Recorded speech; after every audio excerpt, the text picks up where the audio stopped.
ఆకాశంలో అందమైన చందమామను చూసినంత ఆనందం. అందరూ ఆ తొవ్వలో ముళ్ళుంటాయని చెప్పులు తొడిగి నడిస్తే నేను అక్షరాలు తొడిగి నడిచా. ఆ తొవ్వ తోడునిచ్చింది, ఆ తొవ్వ నీడనిచ్చింది, ఆ తొవ్వ వెలుగునిచ్చింది. నాగుంబావు నడుము లెక్క వంకలు తిరుగుతూ నా జీవితాన్ని తిప్పింది. చదువు మాత్రమే రెస్పెక్ట్ ఇస్తారు సార్. ఎస్ అవును. ఆ చిన్న చిన్న కవితలన్నీ రాసుకొని భద్రంగా నోట్బుక్ లో పెట్టుకొని సావడానికి కొంత అవకాశం కలిగినాం. వచన కవిత్వం ఎట్లా రాయాలి, పద్యం ఎట్లా రాయాలి, భారతీయ భాషా సమ్మాన్ యువ పురస్కార్ అవార్డు పొందేటువంటి స్థాయికి రావడం అనేది చాలా హ్యాపీగా ఉంది. చిక్కడపల్లిలోని దిశ బుక్ సెంటర్ అనేటువంటిది ఉండేది. పెద్ద పెద్ద కవులు వచ్చేవారు. సాహిత్యం సమాజానికి ఏం తెలియజేస్తుంది అనేటువంటి విషయం తెలిసింది. ఆ చురుకుదనం చూసి నన్ను బాగా ప్రోత్సహించేవారు. ఆమె పద్యాలంటే చాలా ఇష్టం. ఫస్ట్ టైం చూడడం, ఆయన ముట్టుకుంటే అసలు ఒక ఉద్రేగానికి గురయ్యాం. ఇంత గొప్ప వ్యక్తిని కలిసాం. పులకరించే కొట్టాల్సిన సందర్భంలో కొట్టేవాడు, తిట్టాల్సిన సందర్భంలో తిట్టేవాడు, జోకులు వేయాల్సిన సందర్భంలో జోకులు వేసేవాడు. అటజని కాంచ భూమిశ్రుడు అంబర చుంబి శిరస్సర జరి పటల ముహుర్లు టా దబంగ తరంగ మృదంగ నిస్వనాస్ఫుట నటన. లేకుంటే నేను అన్నం తినను, లేకుంటే నేను పాలు తాగను.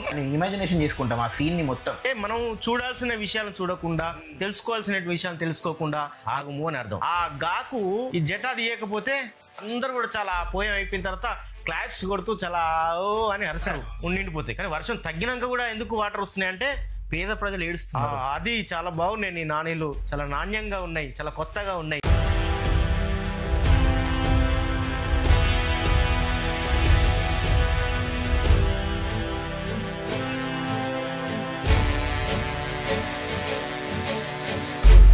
సార్, మీరు చేసిన ఇంకొక రచన తొవ్వ నేర్పిన పాఠం, అది కూడా మా ఆడియన్స్కి వినిపిస్తారా? తప్పకుండా వినిపిస్తా. తొవ్వ నేర్పిన పాఠం. ఆ తొవ్వను చూసినప్పుడల్లా ఆకాశంలో అందమైన చందమామను చూసినంత ఆనందం. అందరూ ఆ తొవ్వలో ముళ్ళుంటాయని చెప్పులు తొడిగి నడిస్తే నేను అక్షరాలు తొడిగి నడిచా. ఆ తొవ్వ మా ముందు తరాలకు అందని ద్రాక్ష పుల్లనలా ఉండేది. ఆ తొవ్వలో నడుస్తున్నప్పుడల్లా నా పేదరికం నిక్కి ఎక్కిరిస్తే నా తల ఆ తొవ్వకు గోడకేసిన పోస్టర్లా అతుక్కుపోయేది. ఆ తొవ్వలో అందరి ముఖాలు పౌడర్ వేసుకొని మెరిస్తే నాది మాత్రం పరీక్షల్లో ఫస్ట్ వచ్చిన రోజే మెరిసేది. ఆ తొవ్వలో గాయాలందరికీ ఒంటికి తాకితే నాకు మాత్రం మనస్సుకు తాకేవి. ఆ తొవ్వను చూసినప్పుడల్లా మా బడిలో పెద్దసారు కుర్చీ వెనక గోడకు తగిలేసిన చిత్రపటమే మా కళ్ళల్లో మెదిలేది. ఆ తొవ్వలో రోజు రోటిలో నూరిన తొక్కులా నలిగిపోతూ ఒదిగిపోతూ నన్ను కన్నులకు కమ్మదనాన్ని పంచేది. ఆ తొవ్వకు తొలసూరు అడుగులు నావనే కావచ్చు. ప్రతి అడుగులో కన్నీటి బొట్టును తలుచుకుంటూ అయస్కాంతానికి అంటుకున్న ఇనుములా కాలు కదిలేది కాదు. ఆ తొవ్వ తోడునిచ్చింది, ఆ తొవ్వ నీడనిచ్చింది, ఆ తొవ్వ వెలుగునిచ్చింది, ఆ తొవ్వ చీకటి రుచి చూపింది. ఇక ఆ తొవ్వ నాగుంబావు నడుము లెక్క వంకలు తిరుగుతూ నా జీవితాన్ని తిప్పింది. ఆ తొవ్వ నాగుంబావు నడుము లెక్క వంకలు తిరుగుతూ నా జీవితాన్ని తిప్పింది. చాలా బాగుంది కవిత. నాకు తెలిసి 35 to 40 ఏజ్ ఉన్న అందరికి కనెక్ట్ అయ్యేది ఈ కవిత. సార్, మీ తల్లిదండ్రులు యాక్చువల్గా నిరక్షరాస్యులు అయినా కూడా మీరు సాహిత్య శిఖరాలు అచీవ్ చేశారు. ఆ ప్రేరణ ఎలా వచ్చింది సార్ మీకు? చిన్నప్పటి నుంచి మాకు ఈ పల్లెటూరు వాతావరణం అని చెప్పాను కదా. సో మా తల్లిదండ్రులు ప్రధానంగా మా పిల్లలు ఉన్నత స్థాయిలో ఉండాలని వాళ్ళు చదువుకున్నప్పటికీ కూడా వాళ్ళు ఆకాంక్షించారు. మా తండ్రి ఒకరి దగ్గర పాలేరుగా పనిచేశాడు. ఆ పాలేరుగా పనిచేస్తున్నటువంటి సందర్భంలో ఆ యజమాని ఎవరైతే ఉంటారో వాళ్ళ పిల్లలను చూసేవారు. వాళ్ళు ఎట్లా చదువుకుంటున్నారు, ఎట్లా ఉంటున్నారు, వాళ్ళు ఎట్లా డ్రెస్సులు వేసుకుంటున్నారు, ఎట్లాంటి ఆహారం తింటున్నారు, ఇవన్నీ గమనించి అవన్నీ మాకు అందించేటువంటి ప్రయత్నం చేసేవాడు. సో అట్లా అవన్నీ మా నాన్న నుంచి వెళ్ళి కొంత నేను మాకు చెప్పడం వల్ల సరే తను ఎంత కష్టపడ్డప్పుడు కూడా మా ఆకాంక్షను, మా యొక్క ఉన్నత శిఖరాలను కోరుకున్నాడు. సో వాళ్ళు విపరీతంగా కష్టపడ్డారు పాపం. సో ఆ కష్టమే మమ్మల్ని మాలో కసివించింది. సో మా తండ్రి కష్టపడుతున్నారు, మా తల్లి కష్టపడుతున్నది కాబట్టి మేము ఎట్లాగైనా చదువుకోవాలి, చదివే మాకు ఒక మార్గం చూపిస్తుందేమో అనేటువంటి అనుకునేవాళ్ళు. సో ఆ క్రమం నుంచి వెళ్ళి మళ్ళీ ఎప్పుడైనా ఆదివారం కానీ రెండో శనివారం కానీ సమయం దొరికినప్పుడల్లా మళ్ళీ మమ్మల్ని ఏం చేసేవాళ్ళు, ఏదైనా పనికి తీసుకెళ్లేవారు. మేము పని చేయకపోయేసరికి మా వాళ్ళు ఇచ్చేయి అజ్జేయి ఇద్దరు ఇట్లా అనేవాళ్ళు. మేము అప్పుడు ఏడ్చేవాళ్ళం. సో పనిలో ఇంత కష్టం ఉంటుందా అనేటువంటి పరిస్థితి మేము చూసేవాళ్ళం.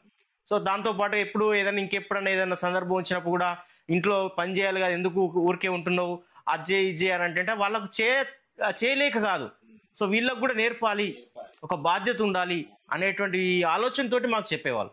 సో అదంతా కూడా మేము చేస్తుంటే అబ్బా ఈ వ్యవసాయంలో ఇదంతా ఉంటుంది, అదంతా ఉంటుంది, ఇట్లుంటుంది, కష్టం ఉంటుంది, శ్రమ ఉంటుంది, మనం ఇట్లా ఉండాలి అనుకొని కొంచెం బాధపడేవాళ్ళు. సో కాబట్టి మనం చదువుకోవాలి, చదువుకుంటే మంచిగా హాయిగా ఇతరుల లాగా మనం ఉండొచ్చు అనేటువంటి ఆలోచన కలిగేది. సో వాళ్ళు నిరక్షరాస్యులు అయినప్పుడు కూడా మా పట్ల ప్రతినిత్యం కూడా ఒక శ్రద్ధ చూపించేవాళ్ళు. శ్రద్ధ చూపించి మాకేది కావాలన్నా కూడా అది పూర్తి స్థాయిలో ఇవ్వకున్నా కూడా ఎంతో కొంత ఇచ్చేవాళ్ళు. సో మాకు ఒక 100 రూపాయలు కావాలంటే ఒక 50 రూపాయలైనా కష్టమో నష్టమో తీసుకొచ్చి ఇచ్చేవాళ్ళు. సో కాబట్టి వాళ్ళు నిరక్షరాస్యులు అయినప్పుడు కూడా మేము ఏం చేసామంటే ఆ 10th క్లాస్ వరకు ప్రభుత్వ పాఠశాలలో చదివి, ఇంటర్మీడియట్లో కూడా ప్రభుత్వ పాఠశాల, డిగ్రీలో కూడా ప్రభుత్వ పాఠశాల జరిగి, ఎంఏ, ఎంఫిల్, పిహెచ్డి వరకు కూడా మొత్తం ప్రభుత్వ పాఠశాలలో, ప్రభుత్వ యూనివర్సిటీలో చదవడం జరిగింది. సో మేమేమనుకున్నామంటే కొంత చదివితే మనకు కొన్ని అవకాశాలు లభిస్తాయి కాబట్టి దాని ద్వారా మనం బాగా ఇంకా కొంచెం కష్టపడితే ప్రభుత్వ పాఠశాలలు ఉన్నాయి, ప్రభుత్వ కళాశాలలు ఉన్నాయి, ప్రభుత్వ యూనివర్సిటీలు ఉన్నాయి. సో కాబట్టి మనకు తల్లిదండ్రులు ఇబ్బంది పెట్టకుండా కూడా మనం చదువుకుంటే మనం ఆ స్థాయిలో వెళ్ళొచ్చు. సో ఆ స్థాయిలో వెళ్ళిన తర్వాత మనం ఏదో ఒక చిన్న ఉద్యోగం అయినా సంపాదించుకొని మన పిల్లల అమ్మ నాన్న కొంత హెల్ప్ఫుల్గా ఉండొచ్చు, వాళ్ళ యొక్క కోరికను కూడా నెరవేర్చవచ్చు అనేటువంటి ఆలోచన మాలో ఉండేది. సో ఆ క్రమం నుంచే మీ అంచెలంచెలుగా చదువుకుంటూ రావడం అనేటువంటి జరిగింది. నేను పిహెచ్డి వరకు పూర్తి చేయడం జరిగింది. మా తమ్ముడు ఎంటెక్ వరకు పూర్తి చేయడం జరిగింది. ఇంకొక తమ్ముడు కార్డియాలజిస్ట్గా చేయడం జరిగింది. Great sir. అంటే అంత పల్లెటూరు నుంచి వచ్చినా కూడా తల్లిదండ్రులు అట్లాంటి పాలేరు పొజిషన్ ఉన్నా కూడా మీ ముగ్గురు ఇంత స్టడీ అచీవ్ చేసేయాలంటే అసలు చాలా గ్రేట్. అది సో మాకు కొంత అది నేర్పేవాళ్ళు వాళ్ళు. సో కష్టపడొద్దు బిడ్డ, కసి అని ఆ కసితోటే మీరు సాధించగలిగారు. ఎగ్జాక్ట్లీ మేము ప్రతి దసరా పండుగ కానీ, బతుకమ్మకు కానీ, సంక్రాంతికి కానీ బట్టలు కావాలని, కొత్త బట్టలు వేసుకోవాలని ఆ సంబరం ఉంటుంది కదా. సో ఆ సందర్భంలో పాపం మా కన్నీళ్ళను చూడకుండా వాళ్ళు కన్నీరు కార్చేటువంటి వాళ్ళు. సో కాబట్టి అదంతా కూడా మాకు ఎప్పుడు కూడా మదిలో ఉండేది. సో కాబట్టి కొంత మనం చదువుకుంటేనే మనకు ఒక విలువ ఉంటుంది, సమాజంలో గౌరవం ఉంటుంది. అప్పుడు కూడా కొంత చదువుకున్న వాళ్ళకు సెల్యూట్ కొట్టేవాళ్ళు. ఇప్పుడు మా ఊర్లో ఆ పోలీసు వస్తున్నట్టు అందరు లేసి నమస్తే పెట్టేవాళ్ళు. అతను ఎంతో పెద్ద వ్యక్తిగా భావించేవాళ్ళు. సో ఎందుకు వచ్చింది ఆయనకంటే చదువుకోవడం వల్ల, ఒక ఉద్యోగం పొందడం వల్ల అంతమంది అతన్ని రెస్పెక్ట్ చేస్తున్నారు, అందరి దగ్గరికి తను వెళ్తున్నారు, వాళ్ళ పరిస్థితిని అతను చెప్పుకుంటున్నారు. సో మనం ఇట్లా ఒక గవర్నమెంట్ ఎంప్లాయీ అయితే మనకి ఇట్లాంటి పరిస్థితి వస్తుంది అనేటువంటి ఆలోచన కలిగేది. చదువు మాత్రమే రెస్పెక్ట్ ఇస్తుంది సార్. ఎస్, నీకు ఎంత డబ్బు ఉన్నా, పలుకుబడి ఉన్నా నడవదు, కానీ చదువు రెస్పెక్ట్ ఇస్తుంది.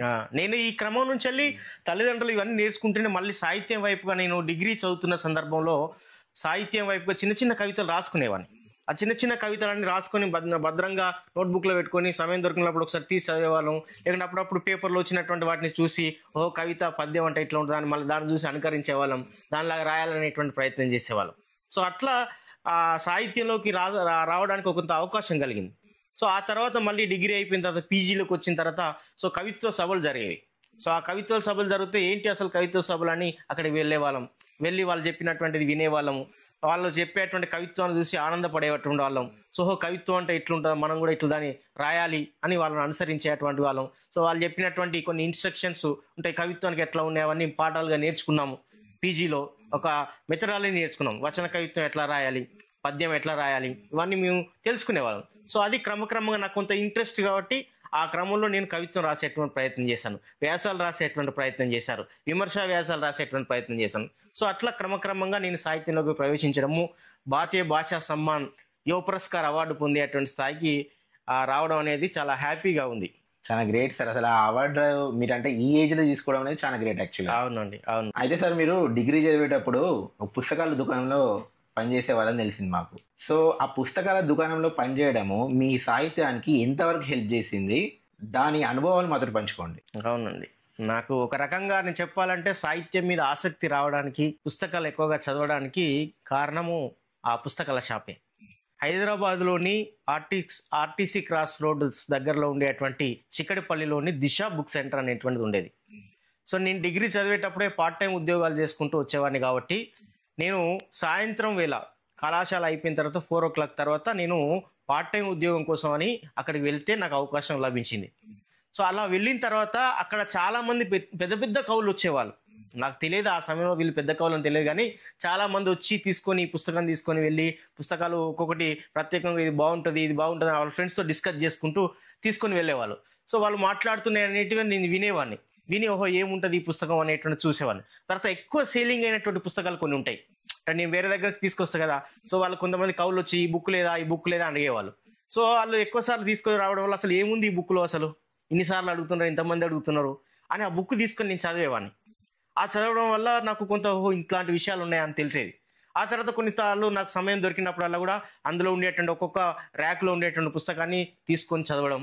చదివిన తర్వాత ఆ చదివినటువంటి విషయాలన్నీ కూడా మళ్ళీ మరుసటి రోజు కాలేజీకి వెళ్ళిన తర్వాత కొంతమంది మా గురువులతో డిస్కస్ చేయడం అది జరిగేది. ఆ జరుగుతున్నటువంటి క్రమంలో ఆ డిగ్రీ ఫైనల్ ఇయర్ మొత్తం కూడా ఒక 1 yearలో చాలా పుస్తకాలు చదివాను నేను.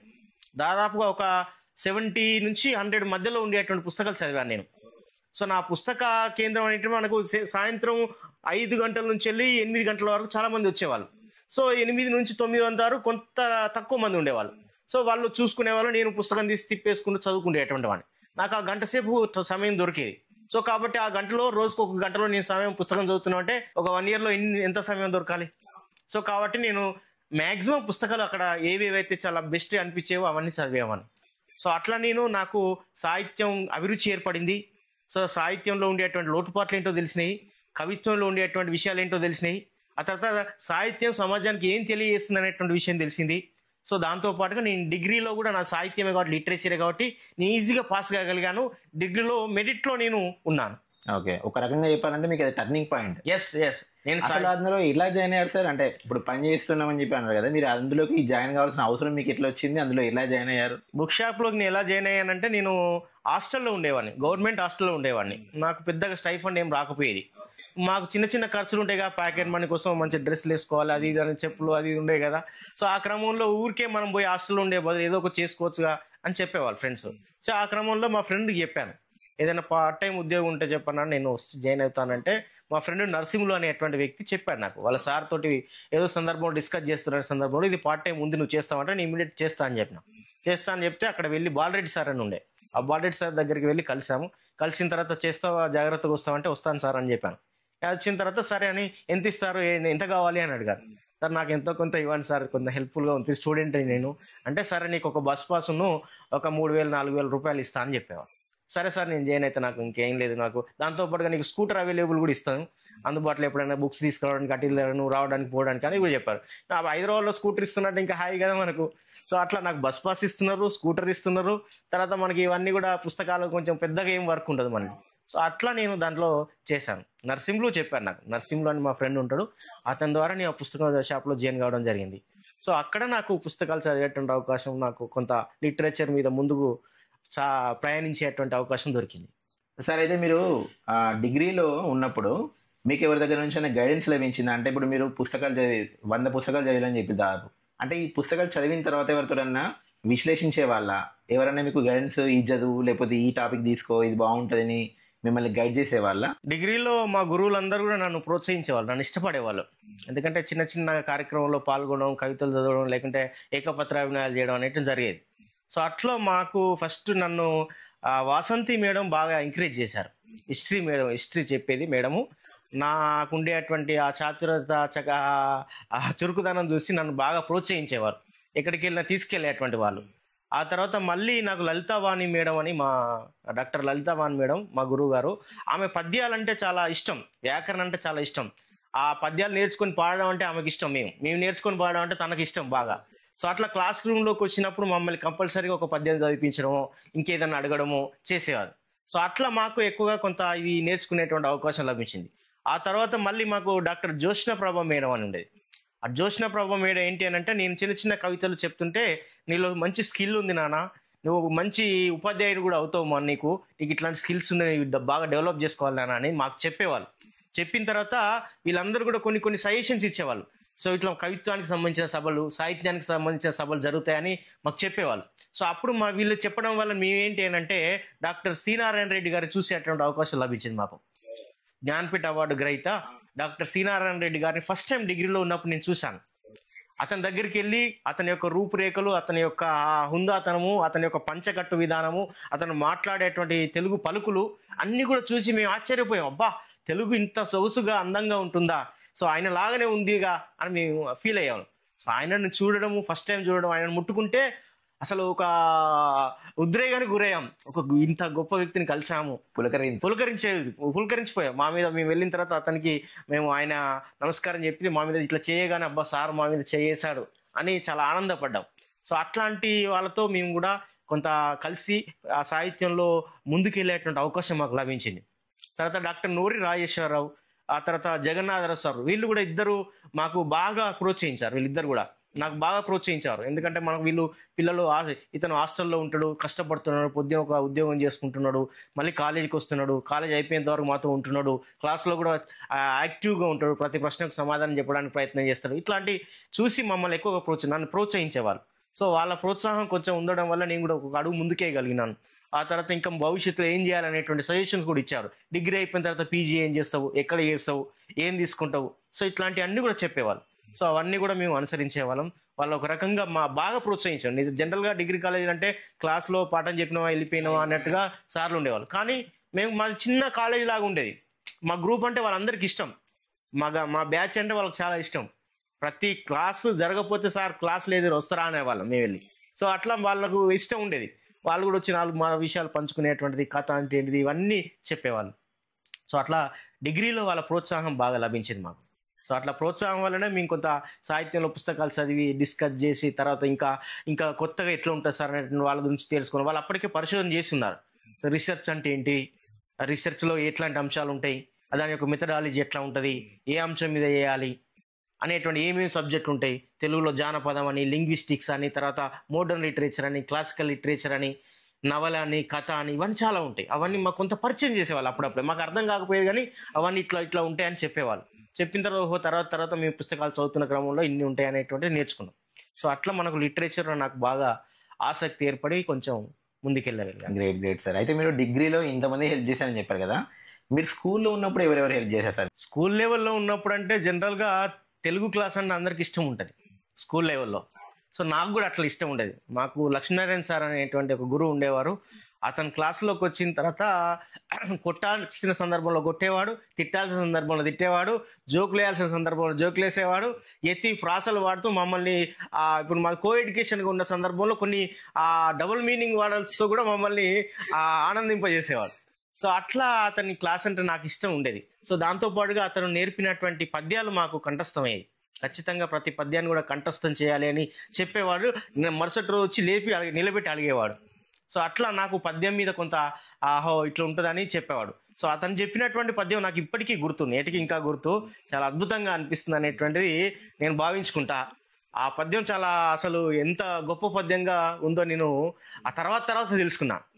ఆ పద్యం ఏంటంటే, అటజని కాంచభూమిశ్రుడంబర చుంబిశిరస్సర జరి పటల ముహుర్లు టా దబంగ తరంగ మృదంగ నిస్వనాస్ఫుట నటన అనుకూల పరిపుల్ల కలాప కలాపి జాలముల్ ఘటక చరత్క రేణుకర కంపిత సాలము శీత శైలమున్ అనేటువంటి ప్రబంధ యుగంలో ఉండేటువంటి మనుచరిత్రలో ఉండేటువంటి పద్యం ఇది. అలసాని పెద్దని రాసినటువంటి పద్యం అప్పుడు నేర్పించాడు.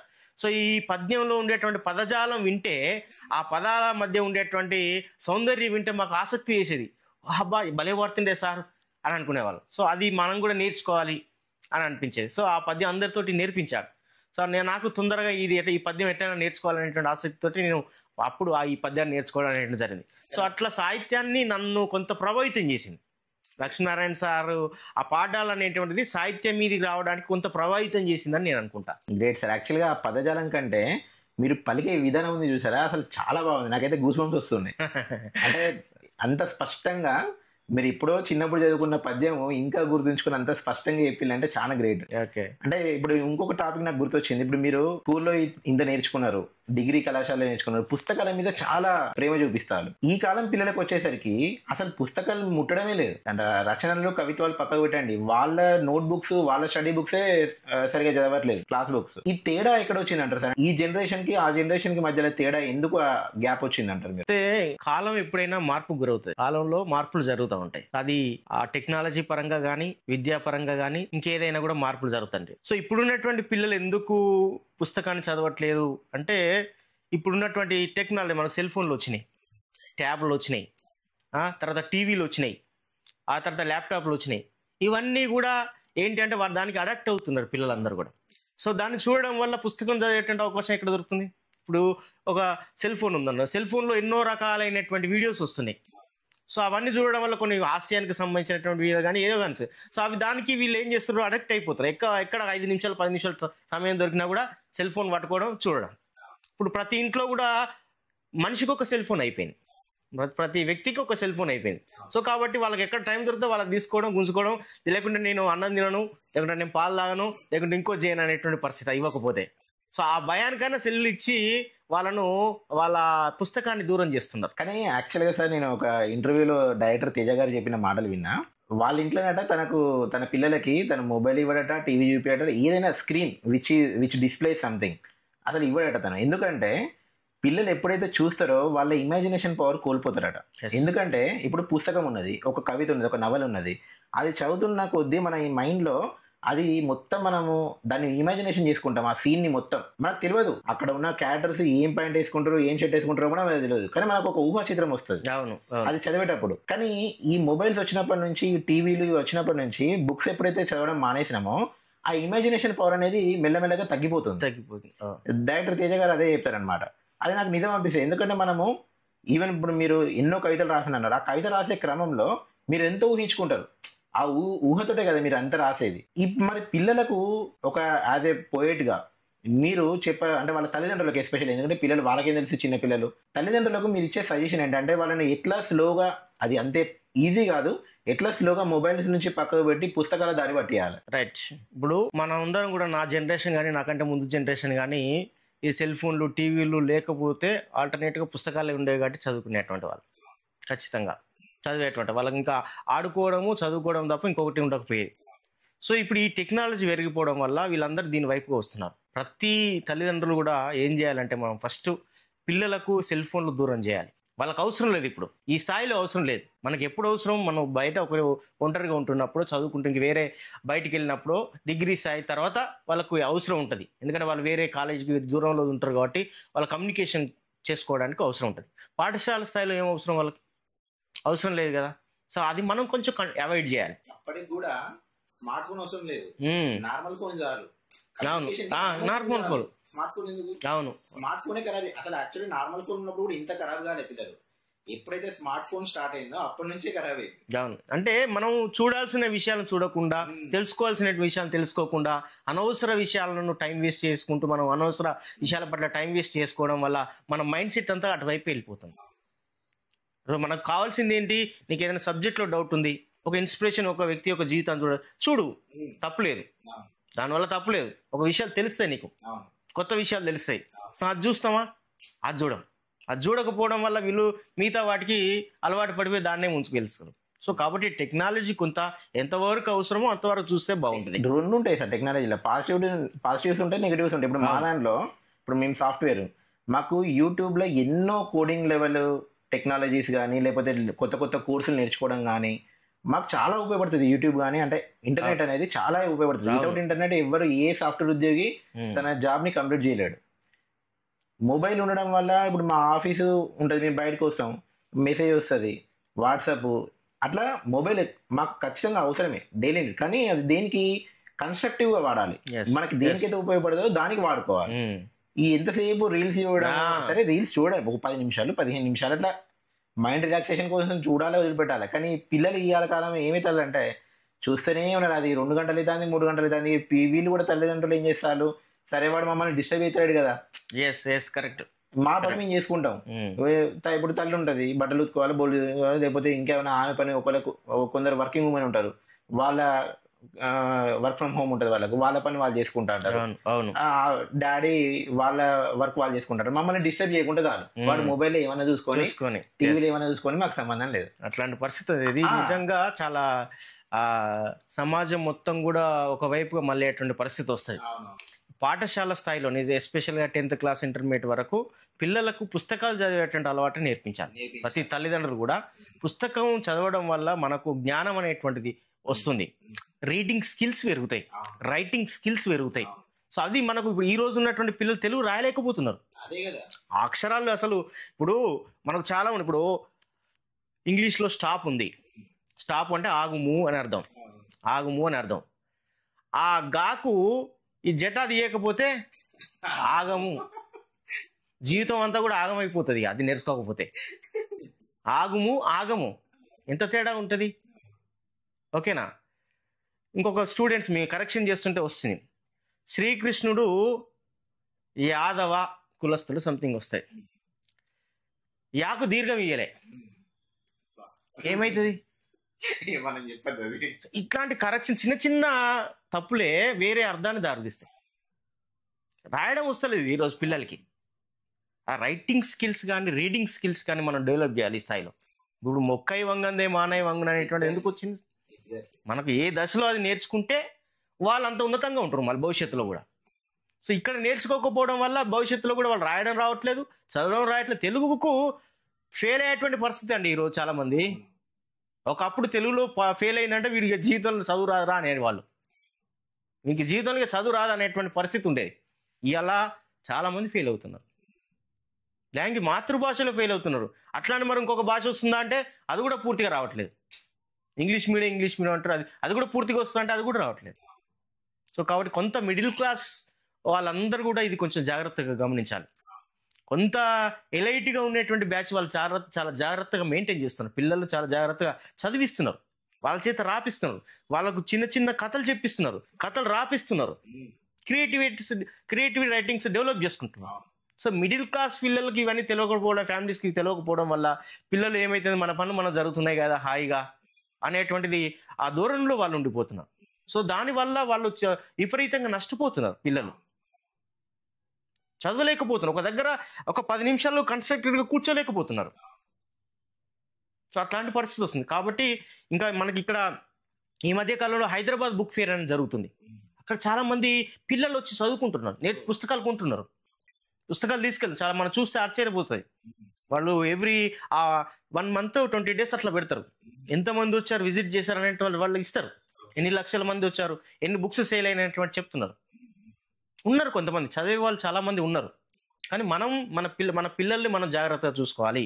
వాళ్ళు ఏం చదువుతున్నారు, ఏం చేస్తున్నారని చాలా జాగ్రత్తగా మనం చూసుకోవాలి ఇప్పుడున్నటువంటి యూత్ పిల్లల్ని. అయితే సార్ తెలుగు భాష గొప్పదనం గురించి అంటే ఇప్పటి పిల్లలకి ఇప్పుడు మనం అనుకున్నాం కదా, కొంతమందికి తెలుగు రాయడమే రావట్లేదు, చదవడమే రావట్లేదు. తెలుగు బాగా ప్రాక్టీస్ చేసిన వాడిగా తెలుగు భాష గొప్పదనాన్ని వివరించేలా కొన్ని మాకు చెప్పండి. అంటే అది ఎలా ఉండాలంటే మీ పాడ్కాస్ట్ చూసిన పిల్లలకి తెలుగు నేర్చుకోవాలి అనే ఇంట్రెస్ట్ కలగాలి. అలాంటి కొన్ని మాకు ఎగ్జాంపుల్స్ చెప్పండి. అయితే మనకు జనరల్ గా ఈ పాఠశాల స్థాయి నుంచి వెళ్ళి మనకు తెలుగులో కొన్ని వాళ్ళు కొంత స్టడీ చేసి కేర్ స్టడీ లాగా చేసి వాళ్ళకి ఏది అవసరము ఏదైనా వాళ్ళు పెడతారు.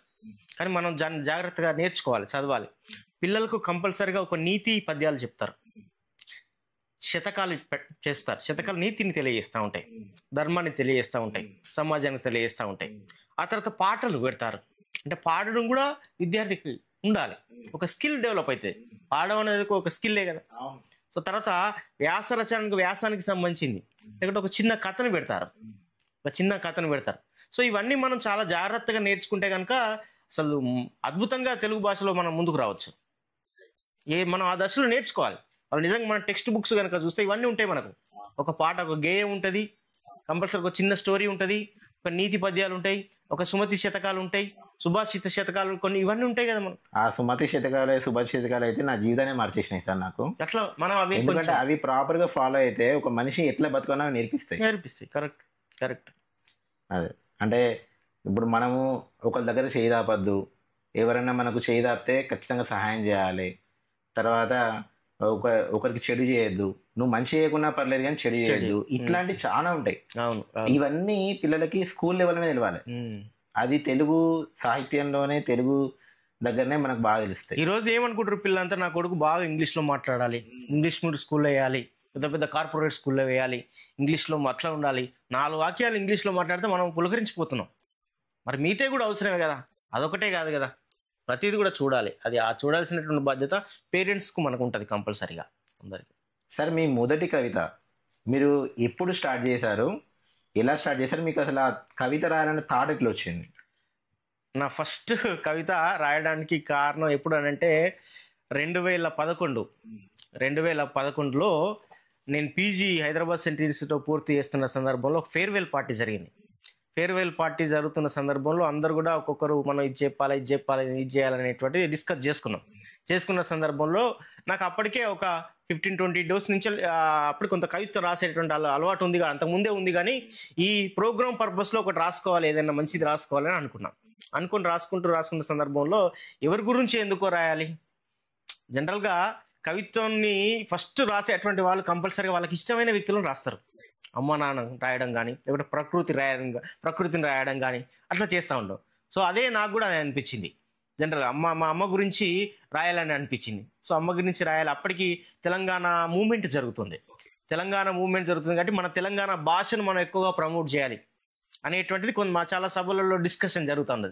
సో కాబట్టి మన తెలంగాణలో భాషనే మన మన మదర్నే ఎందుకు రాయకూడదు ఆ భాషలో అనేటువంటిది నాకు ఆలోచన వచ్చింది. సో అట్లా నేను మా అవ్వ అనేటువంటి పేరు మీద ఆ కవిత్వం రాయడం అనేటువంటి జరిగింది. ఆ ఫేర్వెల్ పార్టీలో చదివాను నేను. చదివిన తర్వాత అందరూ కూడా చాలా పోయం అయిపోయిన తర్వాత క్లాప్స్ కొడుతూ చాలా ఓ అని అరిచారు. సో అరిచిన తర్వాత నాకు చాలా ఆనందం వేసింది. అబ్బా ఇంత బాగుందా నాకు అంటే చాలా బయటకి కిందికి వచ్చిన తర్వాత అందరూ కూడా చాలా బాగుంది అని షేక్ హ్యాండ్ ఇచ్చి నాలో కొంత ఉత్సాహాన్ని నింపారు. సో అది నా ఫస్ట్ పోయంగా బెస్ట్ అండ్ ఫస్ట్ పోయంగా నేను భావించుకుంటా ఇప్పటికి కూడా నా స్టిల్. సో అట్లా నాకు ఒక మంచి కవిగా గుర్తింపు వచ్చిందనంటే నేను అది చెప్పుకుంటాను. చాలా మంది మంచి ఆ సార్లు మా సార్ వాళ్ళు ప్రొఫెసర్ వాళ్ళు అప్పటికే సీనియర్ రైటర్స్ కొంతమంది ఉన్నారు, కవులు కొంతమంది ఉన్నారు ఆ సభలో కూడా. సో అప్పుడు వాళ్ళందరూ కూడా నన్ను అప్రిషియేట్ చేయడం జరిగింది. సో అది నాకు కొంత కవిత్వానికి ఫస్ట్ ఒక పునాదిగా నేను భావించుకుంటూ వస్తాను. సరే, అయితే తెలుగు కవితలో నానీలు అనేది ఒక కొత్త ప్రక్రియ. మీరు దాన్ని ఎంచుకోవడానికి మెయిన్ రీజన్ ఏంటి? అసలు ఆ నానీల గురించి మాకు ఎక్స్ప్లెయిన్ చేయండి. తెలుగులో నానీలు అనేటువంటిది వచన కవిత్వంలో ఒక ప్రక్రియ, ఒక విభాగంగా వచ్చింది. నానీలు అనేటువంటిది యాక్చువల్గా 1997లో ప్రారంభమైంది. దీని సృష్టికర్త ఆచార్య ఎన్ గోపి గారు. నానీలు అనేటువంటి దానికి ఒక నాంది పలికినటువంటి వ్యక్తి, నానీల నాన్నగా గుర్తింపు పొందినటువంటి వ్యక్తి ఆచార్య ఎన్ గోపి. ఆయనే దాన్ని సృష్టించారు ఫస్ట్ 1997లో. సో అది అప్పటి నుండి ఇప్పటి వరకు చాలా నానీల పుస్తకాలు వచ్చాయి. దాదాపు ఒక 600కు పైగా వచ్చినాయి. సో నాని అంటే ఏంటి అంటే నానీలు అంటే ఏంటి? నాని అంటే చిన్న పద్యము అని అర్థం. అయితే ఇప్పుడు మనం ఇంట్లో చిన్నపిల్లలు అరే నాని అని అంటాం కదా, చిన్నపిల్లలే అంటాం, ముద్దుగా ఉంటారు కాబట్టి మనం నాని అని అంటాం. సో ఇది కూడా చిన్నగా చాలా హాయిగా ఉంటుంది. పద్యం కూడా చిన్న పద్యంగా ఉంటుంది. దాంట్లో ఒక చరుపు ఉంటుంది, అంటే దాంట్లో ఒక వావ్ అన్నట్టుగా ఉంటుంది ఆ పద్యం అది చదివితే. సో కాబట్టి ఇట్లా నానీల్లో మనకు ప్రధానంగా చిన్న పద్యం ఎందుకు అంటున్నాం అంటే 20 నుంచి 25 అక్షరాలు మాత్రమే ఉండాలి అందులో. రూలు దీని లక్షణాలు ఏంటి అని అంటే దీంట్లో 4 పాదాలు ఉంటాయి. 4 పాదాలు అంటే 4 లైన్లు. 4 లైన్లు ఉండాలి. అందులో మొదటి 2 పాదాలు ఒక విషయాన్ని తెలియజేస్తే ఇంకా మిగతా 2 విషయాలు దీనికి సమాధానంగా ఉంటాయి, అంటే ప్రశ్న సమాధానం లాగా అనిపిస్తాయి. అవి కూడా 20 అక్షరాలకు తగ్గకూడదు, 25 అక్షరాలకు పెరగకూడదు. ఈ లోపే చెప్పాలి. ఒక ఎగ్జాంపుల్ చెప్తారా సార్ మాకు? చెప్తా. ఒక నాని కనుక చూసినట్లయితే మనకు నానీలు అసలు వర్తమాన చరిత్రను రికార్డ్ చేస్తాయి, అంటే ప్రస్తుతం ఏం జరుగుతున్నటువంటి దాన్ని రికార్డ్ చేసినట్టుగా ఉంటాయి. సో అట్లా నేను రాసినటువంటి ఒక నానీల్లో ఒక్కోసారి ఉల్లి కన్నీళ్లు తెప్పిస్తుంది, కోస్తున్నందుకు కాదు కొంటున్నందుకు. అంటే ధరలు పెరుగుతూ ఉంటాయి. అబ్బా ఇంత దీనికి 30 రూపాయలు కేజీ ఉండాలి కదా, 100 రూపాయలు అయింది ఏంది అని సామాన్య ప్రజలు అడుగుతూ ఉంటారు. సో కాబట్టి వాళ్ళు అప్పుడు బాధ అనిపిస్తుంది మనసుకు, ఇంత ధర పెరిగిందా అనేటువంటి బాధ వస్తున్న సందర్భంగా రాశాను. ఆ తర్వాత పేద ప్రజల యొక్క పరిస్థితులు కూడా మనకి ఎట్లా ఉంటాయి అనేటువంటిది కూడా చెప్పాను. వర్షం తగ్గినా రోడ్లు ఉప్పొంగుతున్నాయే, అవి బస్తీ వాసుల కన్నీళ్ళు. అవి మనం జనరల్గా వర్షం పడ్డప్పుడు అంత వాటర్ నిండిపోతాయి, కానీ వర్షం తగ్గినాక కూడా ఎందుకు వాటర్ వస్తున్నాయి అంటే పేద ప్రజలు ఏడుస్తున్నారు, బాధపడుతున్నారు. పేద ప్రజలు వర్షం రాగానే వాళ్ళ ఇల్లు మొత్తం నిండిపోయి బురదమయం అయిపోతాయి, వాళ్ళ వస్తువులన్నీ పాడైపోతూ ఉంటాయి, రైతులకు పంటలు ఉదాయి. సో అట్లా అవి పేద ప్రజల కన్నీళ్లతోటి వర్షం కురుస్తుంది అనేటువంటి ఒక విషయాన్ని తెలియజేయడం అనేటువంటి జరిగింది. నానీల సుగంధం గురించి చెప్పండి సార్. అంటే అది ఎప్పుడు మీరు రాశారు, ఎప్పుడు దాన్ని పబ్లిష్ చేశారు, దాని గురించి చెప్పండి. నానీల సుగంధం రావడానికి చాలా నేపథ్యం ఉంది. వాస్తవానికి నేను వచన కవిత్వం రాస్తూ చదువుతున్నటువంటి క్రమంలో ఈ ప్రక్రియను కూడా చూసిన తర్వాత చిన్నగా బాగా ఇష్టం ఏర్పడిన తర్వాత అరే భలే ఉన్నాయని అనిపించింది. కానీ అన్ఎక్స్పెక్టెడ్గా ఒక సందర్భంలో నేను దాని సృష్టికర్త అయినటువంటి గోపి గారిని కలుస్తున్న సందర్భంలో వాడి దగ్గర పుస్తకాలు చూసాను, నానీలు అవి ఇవని. నువ్వు కూడా పోయిటరీ రాస్తావని తను అడిగారు. అడిగితే సార్ నేను కూడా రాస్తానని తనకు సంబంధించిన కొన్ని పుస్తకాలు ఇచ్చిన తర్వాత అందులో నానీల పుస్తకం కూడా ఒకటి ఉంది, అది చదివిన తర్వాత అరే భలే ఉంది, అసలు చిన్నగా భలే చెప్పొచ్చు కదా, మనం అల్పాక్షరాలతో అనర్పార్థాన్ని చెప్పొచ్చు కదా అని అనిపిస్తున్నటువంటి సందర్భంలో నేను ఏం చేశానంటే 2023లో వచ్చింది పుస్తకం. అంటే 2023 కంటే ముందు ఒక 2 years ముందు నేను ఏం చేశానంటే అప్పుడు కరోనా కూడా వచ్చింది, బహుశా 2020-21 ఆ ప్రాంతంలో. సో అప్పుడు నేను ఎక్కడికి వెళ్ళినా ఏం చూసినా నా కళ్ళ ముందు ఏం జరిగినా కూడా అవన్నీ ఏం చేసుకున్నానంటే అది నా సెల్ ఫోన్లో నోట్ ప్యాడ్లో రాసుకునేవాడిని. నోట్ ప్యాడ్లో రాసుకొని బాగా నచ్చితే దాన్ని మంచిగా నేను స్టేటస్ పెట్టుకునేవాడిని. కొంతమంది కామెంట్లో చేసేవాళ్ళు, బాగున్నాయి అని రాసేవాళ్ళు, చెప్పేవాళ్ళు. సో అట్లా కొంత వాళ్ళు బాగున్నాయి భలే చెప్పావు అని చెప్తాను, నాకు కొంత ఉత్సాహం వచ్చేది. సో ఆ నేపథ్యంగా నేను రాయడం ప్రారంభించుకున్నా. నాణేలు రాస్తూ అట్లా నేను కొన్ని రోజుల తర్వాత నేను చూసుకునేసరికి అవి ఒక 150 నాణేలు అయినాయి. 150 అది ఫోన్లోనే, బుక్ మీద పెట్టలేదు. సో అట్లా 150 అయిన తర్వాత ఇది చాలా అయినాయి కదా, ఇవి ఒక పుస్తకంగా వేసుకోవచ్చు కదా అనే ఆలోచన వచ్చిన తర్వాత అట్లా ఇంకా సాధన చేసిన, ఇంకా అట్లనే రాసి స్టేటస్ పెట్టడం వల్ల చాలా మంది ఇంకా రిప్లై ఇచ్చేవాళ్ళు, నాకు రెస్పాండ్ అయ్యేవాళ్ళు. మంచి వాళ్ళు కూడా బాగా రాస్తాం, చాలా బాగుంది, ఇది మంచి దాంట్లో చరుపు ఉంది, చాలా వ్యంగ్యంగా చెప్పావు, చాలా హాయిగా చెప్పావు అని చెప్పేవాళ్ళు. సో అది నాకు కొంత ఉత్సాహం ఇచ్చేది. సో అట్లా క్రమక్రమంగా రాసుకుంటూ ఉండేసరికి అవి తీరా సమయానికి ఒక 500 వరకు అయినాయి. 500 వరకు అయిన తర్వాత మళ్ళీ దాన్ని ఒకసారి నేను మళ్ళీ వడవూసిన, ది బెస్ట్ ఏది అని ఒకసారి చూసుకొని అందులో ఒక 400-300 చేంజ్ వరకు మళ్ళీ నోట్స్లో అవన్నీ రాసుకొని రాసుకున్నటువంటి వాటి అన్ని తీసుకొని వెళ్ళి మళ్ళీ గోపి గారిని కలిసిన తర్వాత, సార్ ఇట్లా నేను నాణేలు రాశాను సార్ అంటే, అప్పుడు రాసావా అని అన్నాడు. అవును సార్ రాశాను సార్ అంటే, ఓకే నేను చూస్తా ఇక్కడ ఇవ్వు అని తీసుకున్నాను. ఒకసారి ఇట్లా తిప్పేసరికి బాగా రాసావు, చాలా బాగున్నాయి, నీలో కొత్తదనం ఉంది, నీ నాణేల్లో కొత్తదనం కనిపిస్తుంది, నేను చదువుతా అని అన్నారు. సరే ఓకే సార్, నేను చదివి మళ్ళీ నీకు ఫోన్ చేస్తా అని చెప్పిన తర్వాత సార్కి ఇచ్చాను. తర్వాత వెళ్ళిన తర్వాత ఒక 1 week కూడా కాలేదు, లోపే సార్ ఫోన్ చేశారు. అది చాలా బాగున్నాయి, నీ నాణేలు చాలా నాణ్యంగా ఉన్నాయి, చాలా కొత్తగా ఉన్నాయి, ఇది కంపల్సరీగా నువ్వు వెలుగులోకి తీసుకురావాలని అన్నారు. అని నాకు కొంత ఉత్సాహాన్ని కల్పించారు సార్. సో ఆ సార్ అంత గొప్ప వ్యక్తి, ఒక వైస్ ఛాన్సలర్గా పనిచేసినటువంటి వ్యక్తి, గొప్ప కవిత్వం రాసినటువంటి వ్యక్తి, ఆ మాట అనడం నాకు చాలా ఆనందం వేసింది. సృష్టికర్తనే మళ్ళీ నాకు అనడం చాలా ఆనందం వేసింది. సో అట్లా నేను ఇక ఇమీడియట్లీగా దాని అంతరికి ఒక రూపు ఇవ్వడానికి కథ మంచిగా మళ్ళీ ఒకసారి కరెక్షన్ చేసి సార్ కూడా చూశారు. సో ఇక్కడ ఇది బాగుంటుంది, ఇది ఉంటే బాగుంటుంది, ఇది వద్దు అని కొన్ని సజెషన్ చేశారు. సో ఇది వద్దు అని కొన్ని చెప్పిన తర్వాత మళ్ళీ సార్ చెప్పినటువంటి అన్నిటి కూడా నేను మళ్ళీ అనుసరిస్తూ ఇంకా కొన్ని కవితలను యాడ్ చేస్తూ మళ్ళీ ఇంకొక సార్ కూడా రఘు సార్ అని ఉంటారు, సార్ కూడా చూపించాను. ఆయన కూడా నాణేలు బాగా రాశారు, దాంట్లో కొంత కృషి చేశారు. సార్తో కూడా నేను చేస్తే బాగున్నాయని చెప్పారు. బాగుండి ఇంట్లో కాదు ఇంకా కొన్ని ఉండాలి, దీంట్లో మనం కొన్ని రిపేర్ చేయాల్సినవి ఉంటాయి. ఒక వాహనం పాడైపోతున్నా బాగాలేకపోతే దాన్ని రిపేర్ చేస్తాం కదా, కవిత్వాన్ని కూడా అట్లా రిపేర్ చేయాలనేవాడు. సో అట్లా సార్ దగ్గర కూడా వెళ్ళి చేసుకుని తన సలహాలు కూడా తీసుకొని అప్పుడు మళ్ళీ అదంతా ఫైనల్ చేసుకొని మళ్ళీ సార్కి ఇచ్చాను, గోపి గారికి ఇచ్చాను. ఇస్తే ఎస్ ఇంకా నువ్వు ప్రొసీడ్ అయిపో, బుక్ వేసుకో అని చెప్పారు. అయితే ఆ బుక్ అట్లా నా ఫ్రెండ్ ఉంటాడు, నరసింహులు అని ఉంటాడు. సో అతను కొంత కంప్యూటర్ వర్క్ వచ్చు, కవర్ పేజ్ అట్లాంటివి వస్తే అతని సహకారంతో కవర్ పేజ్ వేసుకొని ఇవంతా లోపల నాకు డిటిపి నేనే చేసుకుంటా. డిటిపి టైపింగ్, కొంత సెట్టింగ్, ఒక 80% సెట్టింగ్ అంతా నేనే చేసుకుంటా. అదంతా చేసుకొని మళ్ళీ మా ఫ్రెండ్ దగ్గర తీస్తే దానికి మంచి రూపం ఇచ్చింది. ఒక కవర్ పేజ్ కూడా నువ్వే చేయాలి అని అంటే తను ఓపికతో చేసేసరికి నేను అది ఇమీడియట్గా 2023 సంవత్సరం డిసెంబర్లో నేను ముందుకు తీసుకురావడం, దాన్ని ఆవిష్కరించుకోవడం, ఆచార్య ఎన్ గోపి గారు ఆవిష్కరించడం, నాకు పాఠాలు చెప్పినటువంటి గురువు ఆచార్య దార్ల వెంకటేశ్వరరావు గారికి అంకితం ఇచ్చుకున్నాను నేను.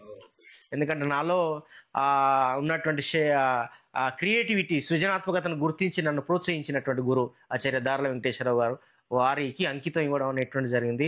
రవీంద్ర భారతిలో డిసెంబర్ మాసం 2023లో దాన్ని ఆవిష్కరించడం అనేది జరిగింది. చాలామంది నన్ను ఎంకరేజ్ చేశారు ఆ పుస్తకం ద్వారా.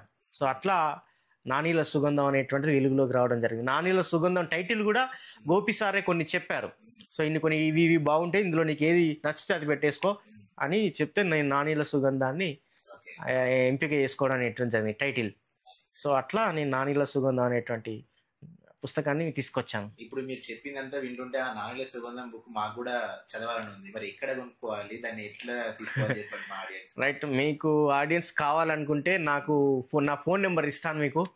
ఆ ఫోన్ నెంబర్ చేసి నా దగ్గర నుంచి తీసుకోవచ్చు. లేకుంటే హైదరాబాద్లో ఉండేటువంటి పుస్తక కేంద్రాలు, హైదరాబాద్లో ఉండేటువంటి అన్ని పుస్తక కేంద్రం, నవోదయ పుస్తక కేంద్రం కానీ, తర్వాత ఇది ప్రజాశక్తి కానీ, అట్లాంటి పుస్తక కేంద్రాల్లో దాదాపు అన్నింటిలో దొరుకుతాయి. ఆన్లైన్లో కూడా మీకు అందుబాటులో ఉంచాను.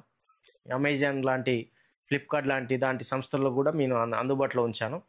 దాని ద్వారా తీసుకోవచ్చు. ఇప్పుడు నాణ్యత సుగంధం కాకుండా ఇంకా వేరే ఏమేమి పుస్తకాలు రాసిరు సార్? అంటే కంప్లీట్ గా మీ జర్నీ ఇప్పుడు ఎప్పుడు స్టార్ట్ చేశారు? ఇప్పుడు 2023 అన్నారు కదా, బుక్స్ ఎప్పటి నుంచి స్టార్ట్ చేశారు? ఏ ఇయర్ లో ఏ బుక్స్ రిలీజ్ చేశారు? వాటి ప్రత్యేకతను మాకు చెప్పండి. రైట్, నేను ఫస్ట్ పుస్తకాన్ని నా పరిశోధన గ్రంథాలను ముద్రణ రూపంలో తీసుకొచ్చాను. అందులో ఫస్ట్ నా ఎంఫిల్ బుక్ ఆచార్య కొలకలూరి నాకు ఆది ఆంధ్రుడు కావ్యం సౌందర్య దృక్పథం అనేటువంటి పుస్తకాన్ని నేను 2019లో నేను ముద్రణ చేసుకున్నాను, వెలుగులోకి తీసుకురావడం అనేటువంటి జరిగింది. సో ఆ తర్వాత ఇంకొక పరిశోధన గ్రంథాన్ని కూడా దళిత సాహిత్యంలో ఆత్మకథలు అనేటువంటిది కూడా తీసుకొచ్చాను. ఆ తర్వాత నానీల సుగంధం అనేటువంటి పోయిటరీని తీసుకురావడం జరిగింది, నానీలను. ఆ తర్వాత తొవ్వ నేర్పిన పాఠం అనేటువంటి వచన కవిత్వాన్ని కూడా నేను తీసుకురావడం జరిగింది. ఆ తర్వాత పరిశోధన గ్రంథాలు కవిత్వం పరంగా.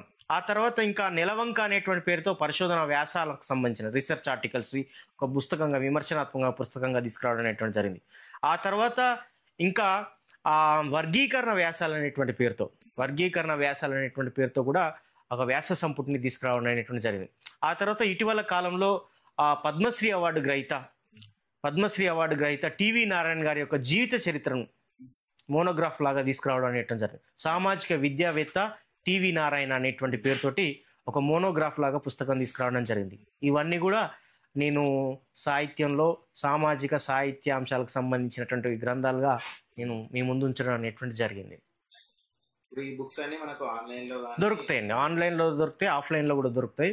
సార్, మీ నాణ్యలలో ఎక్కువగా రైతులు, బస్తీలు, అంబేద్కర్ గారు, తెలంగాణ ఇవే కనిపిస్తాయి. ఎందుకు మీరు వాటి వైపే చాలా మొగ్గు చూపిల్లో? మీ కవితల్లో ఎందుకు అవి ఎక్కువ ఉంటాయి? అంటే అవే కాదు, మిగతావి కూడా ఉన్నాయి. వీటిని చాలా వ్యాసాలలో చాలా మంది రిపీట్ చేశారు, చాలా మంది వ్యాసాలు రాశారు వీటి మీద ఎక్కువగా. సో వాస్తవానికి రైతుల గురించి ఉన్నాయి, వాస్తవం ఎక్కువ ఉన్నాయి. ఎందుకు అనంటే అప్పుడు రైతు ఉద్యమం నడుస్తుంది, ఢిల్లీలో పంజాబ్ రైతుల యొక్క ఉద్యమం నడుస్తుంది. సో ఆ క్రమం నుంచి వెళ్ళి ఎక్కువగా రాసేటువంటి ప్రయత్నం చేశాను. అసలు వాస్తవానికి రైతు నాణీలను రాద్దాం అనుకున్నాను నేను. రైతు నాణీలు అంటే మొత్తం కంప్లీట్గా రైతుకు సంబంధించినటువంటి జీవితానికి సంబంధించినటువంటి విషయాలే ఒక నాణీల రూపకంగా పుస్తకం తీసుకొద్దాం అనుకున్నాం. కానీ అన్ని కొన్ని అనివార్య కారణాల వల్ల ఆగిపోవడం వల్ల ఇక వాటిని ఎందుకు వేస్ట్ చేయాలని కొన్ని ఎక్కువగా తీసుకొని దాంట్లో యాడ్ చేయడం అనేటువంటి జరిగింది. అదొకటి. ఆ తర్వాత మిగతా విషయాలు కూడా, బస్తీ వాసుల విషయాలు కూడా ఉన్నాయంటున్నా. అవి మనకు జనరల్గా బాధ కలిగించినప్పుడు మనం ప్రతిదీ మనం స్పందించాల్సి ఉంటుంది. కాబట్టి హైదరాబాద్లో అప్పుడు బాగా వర్షాలు పడ్డాయి. ఆ వర్షాలు పడ్డటువంటి సందర్భంలో వాళ్ళ గురించి కొన్ని రాసేటువంటి ప్రయత్నం చేసిన. సో మిగతా అదేనే కాదు, ఇంకా మిగతా చాలా విషయాలు దాంట్లో ఉంటాయి. ఇప్పుడు మన దాంట్లో క్రికెట్కి సంబంధించినటువంటి విషయాలు ఉంటాయి, ప్రపంచీకరణకు సంబంధించిన విషయాలు ఉంటాయి, జీవితానికి సంబంధించినటువంటి విషయాలు ఉంటాయి, ఒక వ్యక్తులకు సంబంధించిన విషయాలు ఉంటాయి, ఆ తర్వాత విశ్వవిద్యాలయాలకు సంబంధించినటువంటి విషయాలు ఉంటాయి, మానవ జీవనానికి సంబంధించినటువంటి విషయాలు ఉంటాయి, కష్ట సుఖాలకు సంబంధించినటువంటి విషయాలు ఉంటాయి. అనేక రకాలైనటువంటి అంశాలు దాంట్లో ఉన్నాయి. సో ఇవే అనే కాదు, చాలా విషయాలు దాంట్లో ఉన్నాయి. సో నిజంగా ఒక్కొక్క సందర్భంలో క్రికెట్ను చాలా ఇష్టపడేటువంటి వాళ్ళు చూసి నేను క్రికెట్ గురించి కూడా రాశాను, ఐపీఎల్ మ్యాచ్ గురించి కూడా రాశాను, ఆ తర్వాత ద్రవిడ్ గురించి రాశాను, గద్దర్ గురించి రాశాను. సో ఇట్లా అనేక రకాలైనటువంటి విషయాల్లో మనకు ఆ నాణీల్లో వీళ్ళందరూ వస్తువులు అయిపోయారు. ఇవన్నీ కూడా అన్నీ ఉన్నాయి, దాంట్లో అన్నీ ఉన్నాయి. కానీ వ్యాసాలలో వాళ్ళు రాస్తున్నటువంటి సందర్భంలో ఇవి ఎక్కువగా మెన్షన్ చేయడం అనేటువంటి జరిగింది. Okay okay. అయితే సార్, మీరు ఇప్పటివరకు రాసిన కవితల్లో మీకు అత్యంత ప్రియమైన కవిత ఏది, ఎందుకు? రైట్, ఇంతకుముందే చెప్పాను నేను, నాకు అత్యంత ఇష్టమైనటువంటి కవిత మా అవ్వ. ఆ పోయమే నాకు చాలా ఇష్టం, బెస్ట్ అని నేను భావించుకుంటా. అది ఆల్రెడీ ఇంతకుముందు మనం పరిచయం చేసుకున్నాం కాబట్టి అదే నాకు బెస్ట్. ఎస్, అట్లా ఉండిపోయింది నాకు. సార్, ఒక కవిగా వచన కవిత్వంలోని స్వేచ్ఛ, నాణ్యతలోని క్రమబద్ధత, ఈ రెండింటి మధ్య తేడాని ఎలా చూస్తారు సార్ మీరు? రైట్, వచన కవిత్వంలో ఉండేటువంటి లక్షణాలు, నాణ్యలో ఉండేటువంటి లక్షణాలు కొంచెం వేరువేరుగా ఉంటాయి. వచన కవిత్వంలో కవికి స్వేచ్ఛ ఎక్కువగా ఉంటుంది. ఎందుకు అని అంటే దాంట్లో అక్షరాల సంఖ్య కానీ, ఆ తర్వాత దానికి పాదాలు కానీ అనేటువంటి పరిమితులు లేవు. అది ఎంత నిర్వితో అయినా రాసుకోవచ్చు, పరిధి ఎంతైనా ఉంటుంది దానికి. మనం అనుకునేటువంటి అంశాలన్నీ కూడా రీచ్ అయ్యేంత వరకు దాంట్లో రాసుకుంటూ వెళ్ళచ్చు. కానీ నాణీల్లో అట్లా ఉండవు. నాణీల్లో 4 పాదాలే ఉండాలి. ఆ తర్వాత అక్షరాల సంఖ్యకు వస్తే 20 నుంచి 25 మధ్యనే ఉండాలి. సో కాబట్టి ఈ లిమిటేషన్స్ దీంట్లో ఉన్నాయి, ఈ యొక్క లక్షణాలు దీంట్లో ఉన్నాయి. దీంట్లో అట్లాంటి లక్షణాలు లేవు. దీంట్లో విస్తృతి ఎక్కువగా ఉంటుంది. వస్తువు ఏదైనా తీసుకోవచ్చు, దేని గురించి ఎంతసేపు అయినా చెప్పొచ్చు. సో కాబట్టి వచన కవిత్వంలో మనకేంటి అంటే కొంతమంది చెప్పినటువంటి ఆ కవులు చాలా మంది ఏంటంటే వచన కవిత్వం అనేటువంటిది వర్ణనతో కూడా చెప్పొచ్చు, మనం పోలికలతో చెప్పొచ్చు, మనం ఆ తర్వాత సమాజంలో జరుగుతున్నటువంటి ప్రతిదాన్ని కూడా మనం చెప్పొచ్చు. సో దీనికి కొంచెం పరిధి తక్కువగా ఉంటుంది నానీళ్ళలో. సో ఆ పరిధి తక్కువగా ఉండడం వల్ల చెప్పాల్సినటువంటి విషయం పూర్తి స్థాయిలో రాకపోవచ్చు, ఒక్కోసారి వస్తే ఇంక సంతోషం, కానీ అంత వచన కవిత్వం అంతా దీంట్లో రాదు. రెండిట్లో ఒకటి ఎంచుకోమంటే మీరు ఏది ఎంచుకుంటారు సార్? మీకు ఏది బాగా ఇష్టం? రెండిట్లో ఎంచుకోమంటే రెండు ఇష్టమే, రెండు రాస్తున్నా. నిజంగా నానీలు కూడా వచన కవిత్వంలో భాగమే కదా, పార్ట్ ఆఫ్ ద వచన కవిత్వంలో కదా. అంటే వచన కవిత్వం మొదటి నుంచి రాసుకుంటూ వచ్చాను, కానీ కొన్ని మనకు ఆహ్లాదకరమైనటువంటి చాలా హ్యాపీగా ఉండేటువంటి పంచులు పంచు బాగా ఎంటర్టైన్మెంట్ కావాలంటే నానీలు పంచు ఉంటుంది, పవర్ పంచ్. అంటే అట్లానే కాదు, అందులో ఇప్పుడు చాలా సోషల్ సామాజికమైనటువంటి అంశాలు చాలా ఉన్నాయి నానీళ్ళలో. ప్రతిదీ చిన్న, ఇప్పుడు మనకు వేమన పద్యాలు కనుక చూస్తే వేమన పద్యాల్లో 4 పాదాలు ఉంటాయి, కానీ ఎంత బ్రాడ్గా ఉంటాయి విషయాలు, చాలా లోతైనటువంటి విషయాలు ఉంటాయి. నానీల్లో కూడా అవి కనిపిస్తాయి. అది కవిత్వం తక్కువ అని కాదు, నానీల్లో కూడా చాలా లోతైనటువంటి విషయాలు, చాలా పెద్ద విషయాలు మంచిగా స్పష్టంగా తెలిసేటువంటివి ఉన్నాయి దాంట్లో కూడా. అందుకోసమే ఇంత దాదాపు 28 సంవత్సరాల జర్నీ నడుస్తుంది నానీల్లో. 28 సంవత్సరాల నుంచి చాలా మంది కవులు రాస్తున్నారు, చాలా అద్భుతమైన. ఇప్పుడు ఒక ఆమె మనకు శ్రీ భవానీ దేవి అని ఆ మేడం రాశారు ఒక కవి, వివాహమా ఎంత పని చేశావు, వివాహమా ఎంత పని చేశావు, పుట్టింటినే అతిథి ఇల్లుగా మార్చావు అని అంట. ఎంత పెద్ద అర్థం ఉంది దీంట్లో, ఒక లాంగ్ పోయం రాసినంత బాగుంది దాంట్లో కనిపిస్తుంది. ఒక చిన్న వర్డ్ లో, ఒక చిన్న లైన్ లో అసలు ఎంత పెద్ద అర్థం ఉంది. సార్, తొవ్వ నేర్పిన పాఠంలో ఒక దశాబ్దిన్నర మీ అనుభవాలను కవితగా మార్చారు. అందులోనే ఒక సంఘటనను ఎక్స్ప్లెయిన్ చేయగలరా? అంటే సంఘటన అంటే చాలా విషయాలు ఉన్నాయి దాంట్లో. తొవ్వ నేర్పిన పాఠం అంటే నాకు జీవితాన్ని నేర్పిన, నాకు చదువు మార్గాన్ని చూపించినటువంటి పరిస్థితి. దశాబ్దిన్నర కాలం అంటే 2011 నుంచి నేను కవిత్వం రాస్తూ వస్తున్నా. 2011 నుంచి అనేక రకాలైనటువంటి పరిస్థితులను చూసాను. అస్తిత్వ ఉద్యమాలను చూసాము, ప్రాంతీయ ఉద్యమాలను చూసాము, ఆ తర్వాత ప్రపంచీకరణను చూసాము మనం, ఆ తర్వాత గ్లోబలైజేషన్లో యాంత్రిక వ్యవస్థను ఇవన్నీ చూస్తాం, తర్వాత ఆ రైతుల స్థితిగతులను చూసాము, ఆ తర్వాత కార్మిక వ్యవస్థను గురించి చూసాము. ఇవన్నీ కూడా మనం కల్లారా చూసాం కాబట్టి ఇవన్నిటిని కూడా నేను కవిత్వీకరించేటువంటి ప్రయత్నం చేశాను. ఎస్పెషల్గా మనకు ఆ కార్మికుల గురించి చూసినట్లయితే మనకు పట్టణాలలో, హైదరాబాద్ లాంటి పట్టణాలలో మనకు ప్రధానంగా దీపావళి పండుగ నాడు హైదరాబాద్ అంతా ఎట్లయిపోతుంది, మొత్తం బాంబులతో మొత్తం రోడ్లన్నీ నిండిపోతాయి. కానీ మళ్ళీ తెల్లారి వాళ్ళంతా కూడా సాఫ్ చేసేటువంటి మున్సిపల్ కార్మికులు ఎంత బాధపడతారు, ఎంత కష్టం ఉంటుంది వాళ్ళకు. వాళ్ళ గురించి కూడా కవిత్వం రాశాను. రైతుల గురించి కవిత్వం రాశారు, ప్రపంచీకరణ గురించి కవిత్వం రాశారు. ఇప్పుడు ఉన్నటువంటి టెక్నాలజీ, వాట్సాప్ గురించి ఒక కవిత్వం రాశాను. వాట్సాప్ అసలు ఏం చేస్తుంది, వాట్సాప్ రాగానే ఒక్కొక్క పరిస్థితి ఎట్లా ఉంటుంది, వాట్సాప్ మనుషుల్ని ఎట్లా కొన్నిసార్లు దూరం చేస్తుంది, ఎట్లా హ్యాపీనెస్గా ఉంచుతుంది, దుఃఖిస్తుంది ఎట్లా అనేటువంటి చేస్తుంది. తర్వాత ప్రయాణపు కిటికీ అని ఉంటుంది. అంటే మనం ప్రయాణం చేస్తున్నటువంటి సందర్భంలో మన అమ్మనాలను, మన పల్లెలను వదిలి బస్సు ఎక్కి కూర్చుంటాం కదా, ఆ కిటికీ పక్కన కూర్చున్నాం అనుకో, ఆ కిటికీ పక్కన రాగానే మనకు అనేక రకాలైన ఆలోచనలు వస్తాయి. కిటికీ ఒక్కొక్కసారి పలక అవుతుంది, కిటికీ మీద రాస్తూ ఉంటాం. ఆ కిటికీ కావాలని చాలా మందితో పోట్లాడతాం, గొడవ పెట్టుకుంటాం, మనం ఎవరన్నా అడిగితే ఇవ్వం మళ్ళీ. ఆ కిటికీ కూడా ఒక మధురానుభూతి ఉంటుంది. అమ్మమ్మను అందరిని వదిలి వెళ్ళినట్టుగా ఉంటుంది. సో కాబట్టి ఆ కిటికీ గురించి కూడా రాయడం అనేటువంటి జరిగింది. ఆ తర్వాత మళ్ళీ మన బాల్యాన్ని గురించి, బాల్యం వెలలేని మూల్యం, బాల్యాన్ని వెలతో మూల్యం చెల్లించలేము. అది మధురానుభూతులు దాంట్లో ఎన్ని అద్భుతంగా ఉంటాయో.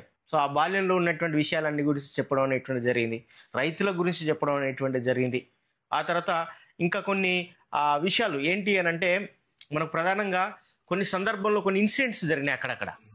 ఇప్పుడు మనకు ఇప్పుడు ఎంఆర్పిఎస్ అనేటువంటి 30 సంవత్సరాల సుదీర్ఘమైనటువంటి ఉద్యమం.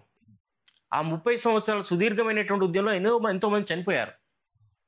ఎందుకు? ఒక చిన్న కాజ్. అది ఏంటి దాని నేపథ్యం అంటే ఎస్సీల్లో అసమానతలు ఉన్నాయి, మిగతా వాళ్ళకు అన్యాయం జరుగుతుంది. అందులో 59 ఉపకులాలు ఉంటాయి. ఆ 59 ఉపకులాల్లో ఒక వర్గానికో 2 వర్గాలకో న్యాయం జరుగుతుంది, కానీ మిగతా కులాలకు జరగట్లేదు. 57, 58 కులాలకు అన్యాయం జరుగుతుంది. సో అన్యాయం జరిగినప్పుడు మనం దాన్ని ప్రశ్నించాలి కదా, అది సోషల్ జస్టిస్, సామాజిక న్యాయం కదా. సో దాని గురించి కూడా రాయడం అనేటువంటి జరిగింది. సో ఇట్లా తొవ్వ నేర్పిన పాఠంలో చాలా అనుభవాలు, దశాబ్దిన్నర కాలంలో ఉండేటువంటి ఆ అనుభవాలన్నింటినీ కూడా అక్షరీకరించి దాంట్లో కవితలుగా మలచడం అనేటువంటి జరిగింది. సో అది ఎప్పుడో రావాలనుకున్నాను నేను యాక్చువల్గా, నాణ్యాల కంటే ముందే ఎప్పుడో రావాల్సింది. కాకపోతే కొన్ని అనివార్య కారణాల వల్ల, ఆర్థిక పరిస్థితుల వల్ల ముందుకు రాకపోవడం, దాన్ని పుస్తకంగా ఇంకా ఎట్లా డెవలప్ చేయాలనేటువంటి కొన్ని తెలియకపోవడం వల్ల ఆగిపోయింది. సో అది చివరికి మళ్ళీ ముద్రణ కూడా జరగడం అనేటువంటి జరిగింది. సో దాంట్లో కూడా చాలా గొప్ప విషయాలు ఉంటాయి, చాలా అద్భుతమైనటువంటి పోయిటరీ కూడా చాలా దాంట్లో ఉండడం అనేటువంటి జరిగింది. మీరు చెప్తుంటేనే అది చదవాలన్న ఇంట్రెస్ట్ వస్తుంది. సార్